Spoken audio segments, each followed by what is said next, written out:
नमस्ते Bharat, WH news digital में आपका स्वागत है। मैं हूं विजय खौसे।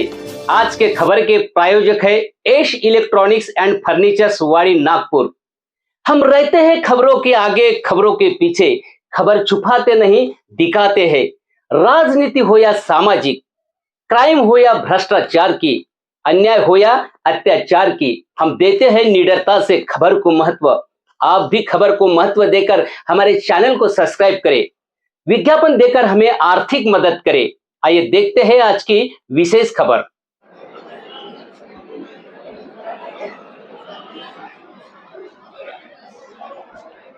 आज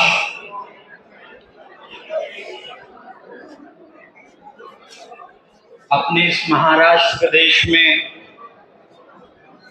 इस महत्वपूर्ण दिन पर, विशेष मौके पर, शुभ अवसर पर अपनी बात की शुरुआत से पहले सभी महापुरुषों को नमन करते हुए तथागत बुद्ध, महात्मा फूले, छत्रपति शाहूजी महाराज, नारायण गुरु, बहुजनों के मसीहा, बहुजन समाज पार्टी के संस्थापक मान्यवर कांशीराम साहब, बाबा साहेब अम्बेडकर, सभी समय समय पर जन्मे संतों गुरुओं को नमन करते हुए आज इस मौके पर आप सभी लोग इकट्ठा हुए, यह शुभ अवसर है आजाद भारत की सबसे जनप्रिय, सबसे न्यायप्रिय, सबसे लोकप्रिय, सबसे प्रभावशाली नेता, हम सब की आदर्श, पूर्व में उत्तर प्रदेश की 4 बार मुख्यमंत्री रही, पूर्व सांसद लोकसभा, पूर्व सांसद राज्यसभा, इस देश में देश की सबसे बड़ी मास लीडर के तौर पर आदरणीय बहन जी को आज हम सभी महाराष्ट्र के लोग शुभकामनाएं देते हैं और पूरे देश के बहुजन समाज पार्टी के अनुयायियों को, मिशन मूवमेंट के साथियों को, सभी को पार्टी की ओर से और महाराष्ट्र प्रदेश की ओर से पूरे देश को बहन जी के जन्मदिन की बहुत बहुत बधाई। साथियों, विशेष मौका है, प्रदेश की विदर्भ जोन की कमेटी आपके सामने है, पार्टी के लोग हैं, कार्यकर्ता हैं, वोटर हैं, सपोर्टर हैं और मंच पर मौजूद हैं प्रदेश के जुझारू और बहुत सुलझे हुए व्यक्तित्व, आदिवासी समाज से आने वाले, बहुजन समाज के साथी, मिशन मूवमेंट के साथी, जिन्हें आदरणीय बहन जी ने अभी हाल ही में प्रदेश की कमान सौंपी, एडवोकेट परमेश्वर गुनारे जी, प्रदेश अध्यक्ष महाराष्ट्र, साथ ही साथ सभी प्रदेश प्रभारी, सभी प्रदेश कमेटी के लोग, हमारी बहनें, सम्मानित मंच, युवा, बड़े बुजुर्ग और सामने बैठे सभी नई जनरेशन के लोग, जिन लोगों ने मान्यवर साहब के साथ शुरुआत की, ऐसे भी बुजुर्गों को और जिन्होंने आदरणीय बहन जी के नेतृत्व में इस मिशन मूवमेंट को समझा, जाना और चलाया, ऐसे साथियों को और जिन्होंने आज मूवमेंट में आपके साथ कंधे से कंधा लगाकर चलने का वादा लिए, आज आपके नेशनल कोऑर्डिनेटर के तौर पर माननीय आदरणीय आकाश आनंद जी के साथ तैयार होने वाली नई युवा पीढ़ी, सभी कार्यकर्ताओं को, वोटर्स को, सपोर्टर्स को मेरा नितिन सिंह की ओर से जय भीम।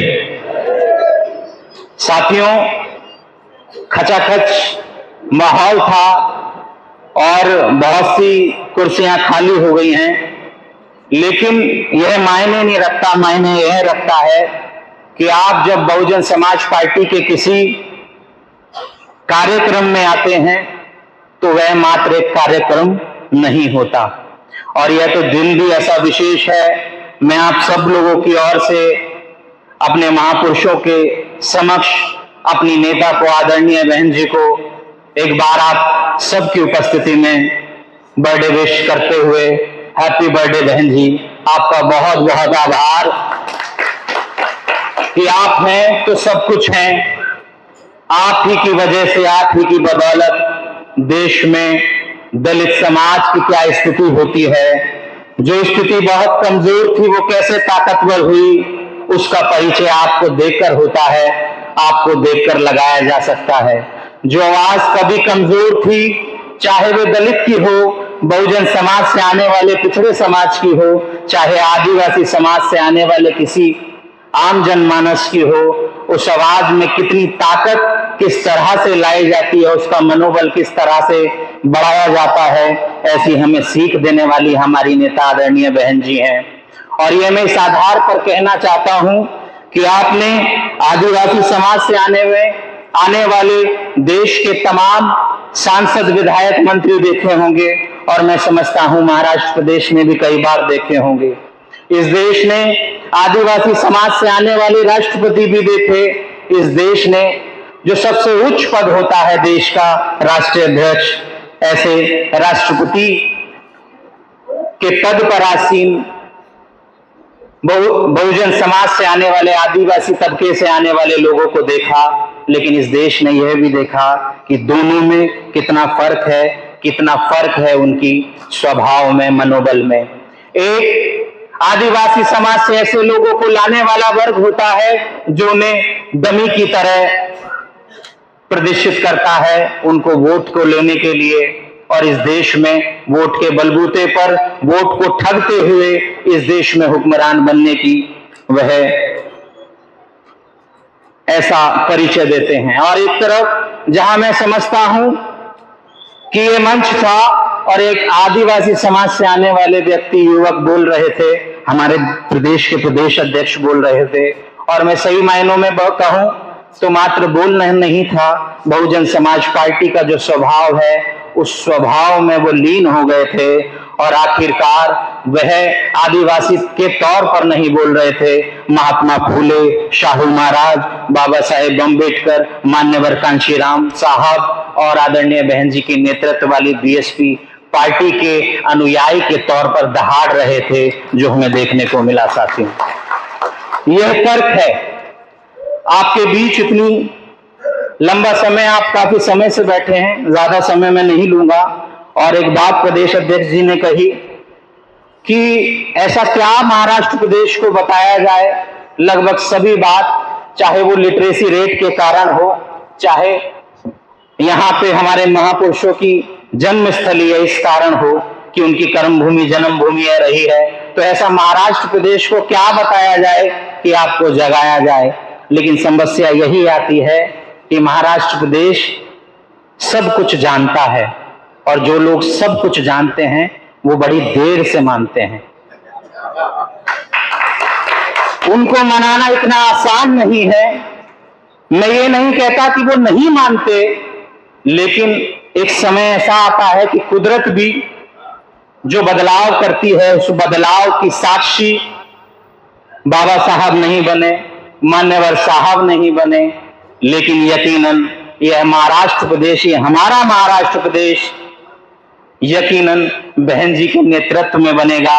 और मेरा व्यक्तिगत तौर पर यह मानना है कि शुरुआत किसी के साथ ऊंचाइयों से होती है, किसी के साथ नीचे से होती है।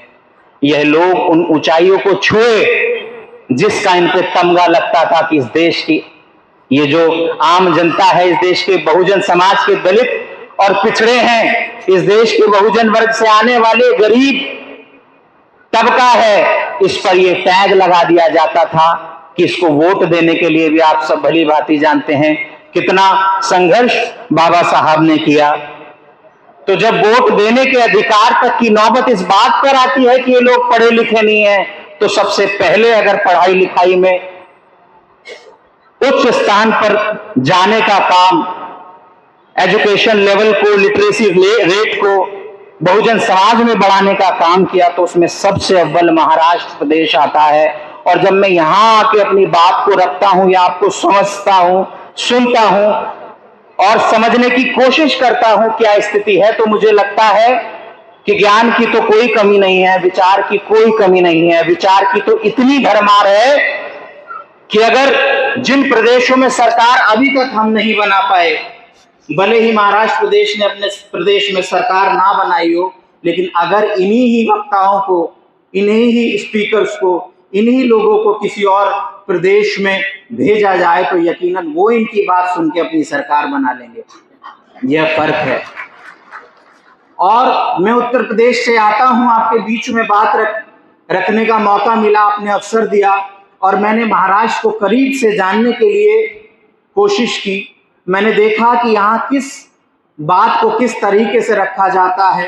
कहीं ना कहीं ऐसा तो नहीं कि लोग आते हैं, दौर आता है और ऐसे पर्व आते हैं, इवेंट आते हैं, आप लोग आते हैं, हमें वक्ताओं की तरह कहना पड़ता है, आपको श्रोताओं की तरह सुनना पड़ता है और घर जाकर स्थिति जस की तस बन जाती है, क्योंकि विचार कहीं ना कहीं व्यवहार में नहीं बदल पाता। लेकिन मैं जिस प्रदेश से आता हूं, उत्तर प्रदेश से, अगर बहन जी कहती हैं कि मेरे महाराष्ट्र प्रदेश में रिजल्ट नहीं आया अब तक, तो वो कहती हैं मेरे महाराष्ट्र प्रदेश में, तो यह बात किसी को नहीं सोचनी चाहिए कि मैं किसी उत्तर प्रदेश से आता हूं।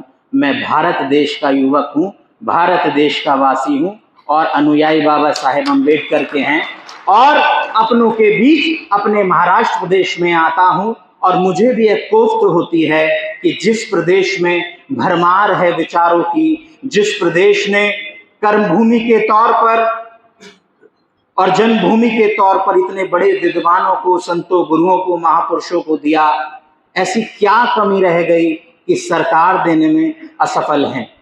लेकिन मेरा यह मानना है कि परिस्थिति जरूर करवट लेती है और आज ये स्थिति है कि हो सकता है, मैं यही नहीं कहता कि 2024 में जो विधानसभा का चुनाव आएगा उसमें आप शुरुआत सरकार बनाने के रूप से करेंगे, सरकार बनाने की स्थिति से करेंगे।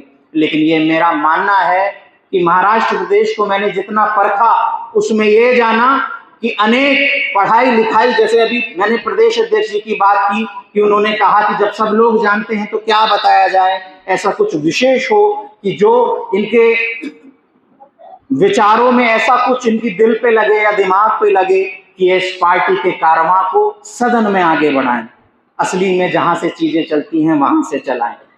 तो ऐसी क्या बात बताई जाए, तो यह समझ में आता है कि जब यहाँ पे लोग पढ़े, जब यहाँ लोग आगे बढ़े, कॉन्स्टिट्यूशन की बदौलत उन्हें नौकरी करने का मौका मिला और सब लोग भली बात जानते हैं कि यहाँ ऐसी जनरेशन बैठी है जिन्होंने खेत से लेकर पीएचडी स्कॉलर तक, डॉक्टरेट तक, इंजीनियर तक, आईएएस तक, आईपीएस तक और देश के उच्च पदों तक तरक्की हासिल की, लेकिन सरकार नहीं बनी।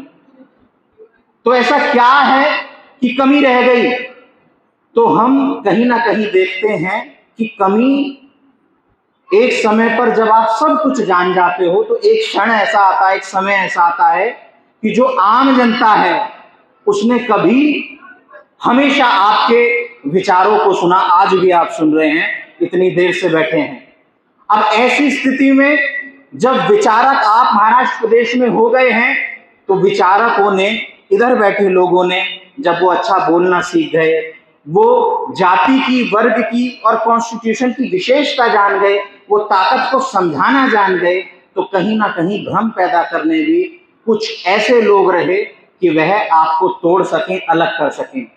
तो हुआ ये कि आजादी के इतने वर्षों बाद जब स्थिति बोलने की बनी, हालांकि जब दलित वर्ग से या आदिवासी वर्ग से या मुस्लिम समाज से लोग बोलते हैं, तो वह लोग जो मानवतावादी विचार नहीं चाहते या इक्वलिटी इस देश में नहीं चाहते, वे ये भी सोचते हैं कि यार ये अजीब पार्टी है, इस पार्टी में एक समस्या है, और वो समस्या ये है, ये बाबा साहब के बाद खुद तो बोलना जाने, मान्यवर साहब देश में दहाड़ कर बोले, आदरणीय बहन जी दहाड़ कर बोली, सरकार बनाई, लेकिन समस्या ये हुई ये खुद तो बोलना जाने, अब ये आदिवासियों को भी बोलना सिखा रहे हैं, मुस्लिम वर्ग को भी बोलना सिखा रहे हैं। इनके बूते हर देश के कोने कोने में, किसी भी राज्य में पिछड़े समाज का वर्ग से आने वाला व्यक्ति बोलने लगा। यहाँ तक कि ये लोग आप ये भी जानते हैं कि महिलाएं भी बढ़ चढ़कर बाबा साहब अंबेडकर साहब का या महापुरुषों की बातों के विचारों को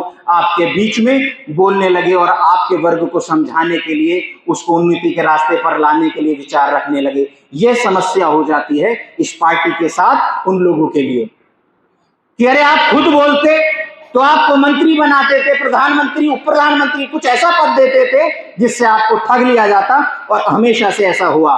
लेकिन आप लोगों ने, इस बहुजन समाज पार्टी ने महिलाओं को भी इतना बोलना सिखा दिया कि वो भी अब यह कहती हैं कि नहीं बहन जी, बनना तो पीएम बनना, किसी की मंत्री नहीं बनना, किसी की सांसद नहीं बनना। और ऐसी स्थिति में जब देश आ गया है तो आज ये स्थिति है कि महाराष्ट्र प्रदेश में भी अनेकों ऐसी पार्टियां खड़ी करी गई जिनका रंग नीला होता है झंडे का, जय भीम का नारा होता है, और सभी वह बातें बोली जाती हैं जो इस देश में असल मायनों में 70 के दशक में जब मान्यवर साहब आदरणीय बहन जी ने कारवां को शुरू किया, 80 के दशक में पार्टी बनाई, तो सबसे पहले इस देश में दहाड़ कर किसी ने पार्टी के बैनर से अमत से कोई बात बोली तो आपकी बहुजन समाज पार्टी के लोगों ने वह बात बोली। साथियों, वह बात बोली तो आपके ही बीच के जो लोग हैं उनको आपका दुश्मन बनाया गया और लालच देते हुए उनको खड़ा किया गया, और वही बातें वो लोग बोलने लगे। तो समस्या कहां से पैदा हुई? जानने वाले लोगों से। जो लोग जानते नहीं थे वो तो आज भी सुनने के लिए तैयार हैं कि किस वजह से हमें ठीक किया जा सकता है, किस वजह से हमें देश का हुक्मरान बनाया जा सकता है, ऐसा आप हमें बताएं। आज भी आप लोगों की कोई गलती नहीं है, महाराष्ट्र प्रदेश की कोई गलती नहीं है। गलती हो सकती है तो मेरी हो सकती है, गलती हो सकती है तो मंचों पे बैठे पदाधिकारियों की हो सकती है कि कहीं ना कहीं परिस्थितिवश, कारणवश, किसी लालच में फंसते हुए उन्होंने आपके साथ वो नहीं किया जिसकी वो बात करते थे। कैडर बोलने में और कैडर होने में जो फर्क होता है उस बात को समझिए। विचारक होने में और व्यवहार होने में जो फर्क होता है वो इस बात को बताता है कि आपके उत्तर प्रदेश में 4 बार सरकार बनाई थी और हमारे महाराष्ट्र प्रदेश में 1 बार सरकार नहीं बनाई। ये फर्क था साथियों। आपके उत्तर प्रदेश ने राष्ट्रीय लेवल पर चैलेंज किया कि हम इस बार केंद्र की सरकार बनाएंगे, और आज हमारे महाराष्ट्र प्रदेश में यह बात आपके सामने गुजारिश की जाती है कि आप लोग अभी नहीं संभलेंगे तो कभी नहीं संभलेंगे। लेकिन change is the rule of nature. जो परिवर्तन है वो संसार का नियम है, और मेरा ये मानना है कि भले ही चेंज विधानसभा से नहीं हुआ और भले ही पदाधिकारियों ने, भले ही बेहतरीन वक्ताओं ने, अदाकारों ने, बहुत अच्छे स्पोक्स पर्सन ने, बहुत बड़े बड़े इंटेलेक्ट लेवल वाले इंटेलेक्चुअल्स ने आपके सामने बातें बोली, लेकिन आप हमेशा से वफादार रहे। आपको भ्रमित किया गया, कारण ये था। लेकिन जब ये स्थिति विधानसभा में आती है, महाराष्ट्र प्रदेश में आती है, तो भ्रमित होने के लिए कुछ बचता है, क्योंकि सब लोग बता रहे होते हैं कि सरकार तो हम भी बनाएंगे, बीएसपी क्या बनाएगी, सरकार तो हम भी बनाएंगे। अगर तुम प्रोग्राम करते हो तो इससे बड़े प्रोग्राम तो हम दलाली करके दिखा देंगे, इससे बड़े प्रोग्राम करके दिखा देंगे, और हौसला वहीं टूटता है। और मेरा यह मानना है कि असल थोड़ा सा होता है, नकल बहुत सारी होती है। किसी भी गलत बात को बहुत जल्दी पकड़ते हैं लोग और सत्य को पकड़ने के लिए समय की बहुत ज्यादा जरूरत होती है। लेकिन जब सत्य पकड़ा जाता है तो उसको कितना भी समय परेशान किया गया हो, लेकिन पराजित नहीं किया जाता साथियों। यह वही बीएसपी है। लोग आए, नेता आए गए, बातें बड़ी बड़ी रखी। अभी मैं ये सोच रहा था कि जब मैं बातें रखूंगा तो आप कितने लोग सुनेंगे, और मैं ये भी सोच रहा था कि ये लोग ये ना सोच रहे हो कि अरे बहुत लोगों को सुना है, हमने तो 12 बजे से बैठे हैं, हमने तो 6-6, 7-7 घंटे के कैडर सुने हैं, हम जाएंगे और वैसे ही हो जाएंगे। लेकिन मेरा यह नहीं मानना। मेरा यह मानना है कि किसको कहां पे सबक मिल जाए, यह भी एक बड़ी बात होती है। आपने ऐसा पूर्व में देखा होगा कि कोई इतिहास में कहां बदला, कोई कहां बदला, हमेशा से उसका स्वभाव वैसा नहीं रहा, यह आपने देखा होगा। तो मेरा यह मानना है कि जब केंद्र में सत्ता होगी तो ये जो सामने बैठी हुई कुर्सियां हैं, ये जो सामने बैठे हुए लोग हैं, इनको भ्रमित करना उन लोगों के बस में नहीं होगा। क्योंकि वो आज चैलेंज इस बात के लिए नहीं कर रहे कि महाराष्ट्र में हम सरकार बनाएंगे या बना लें, मान लीजिए वो अपनी मंच से बात कह भी दें, लेकिन आप जानते हैं कि स्थिति क्या है। वो सरकार नहीं बना सकते क्योंकि वह किसी और की पैरों पर चल रहे हैं। हम सरकार बना सकते हैं, ये हम नहीं कह रहे, ये हम नहीं कह रहे। आज बहन जी ने अपनी जो स्पीच में बात रखी, अपनी जो प्रेस कॉन्फ्रेंस में बात रखी, उन्होंने आज भी यह बात रखी कि उनको पूछा गया, प्रश्न पूछा गया और उन्होंने बोला कि राजनीति में उतार चढ़ाव चलते रहते हैं और इन उतार चढ़ाव से जो निकल कर आगे आते हैं वो पत्रकार बंधुओं को समझ लेना चाहिए, वही असली बसपाई होते हैं और वही असली बसपा होती है। और ये भी बताया कि आप अलायंस की बात करके इनको भ्रमित करते हैं, ये मेरे वो लोग हैं जिन्होंने अकेले बलबूते पर सरकारें बनाई हैं, उन्हें यह भी बताया। और बहन जी ने कहा कि आप लोग ऐसे ही डटे रहना, स्थिति आपके पक्ष में जाएगी, इशारा किया।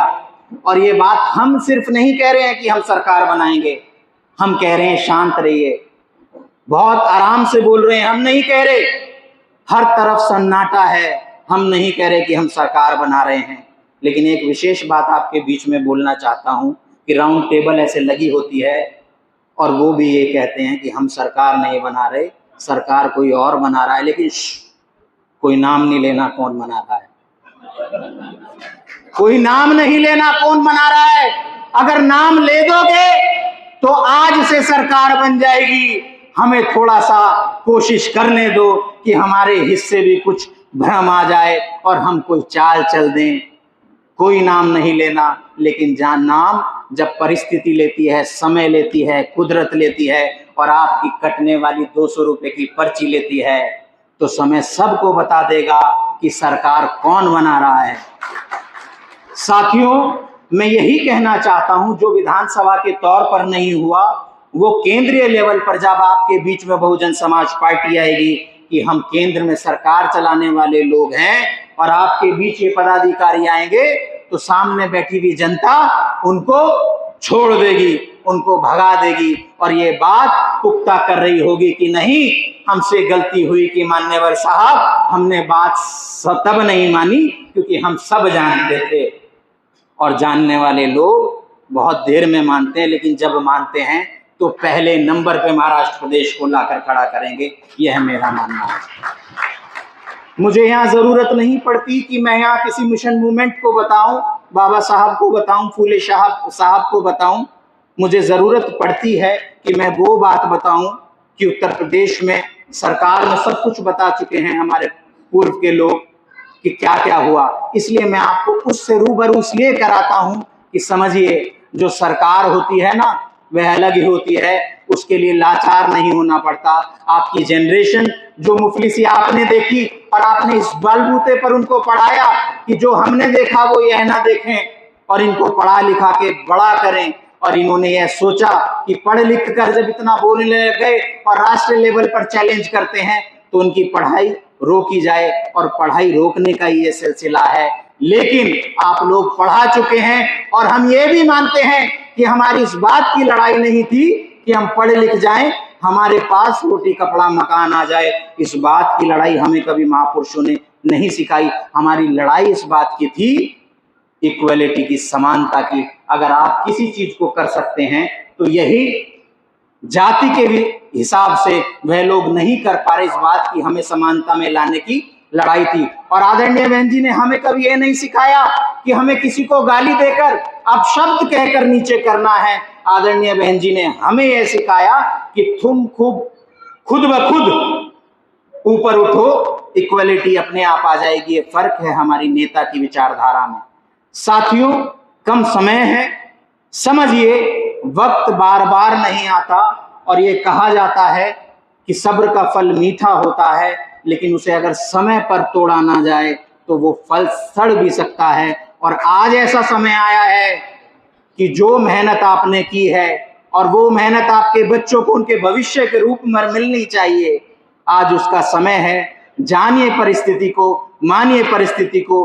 आप जैसे ईमानदार लोग इस देश में नहीं हैं। आप इस देश की धन संपत्ति लेकर नहीं भागे हैं, आपने आज तक इस देश को दिया है। इतना महत्वपूर्ण दिन है, हमारी नेता का जन्मदिन है, और नेता ने अपनी मीटिंग में आदेश दिया था कि मेरे समाज के लोग जब जन्मदिन को मनाने के लिए जाएं, और जन्मदिन से उनका मतलब होता है जो उन्होंने एक विशेष दिन बनाया है, जन कल्याणकारी दिवस।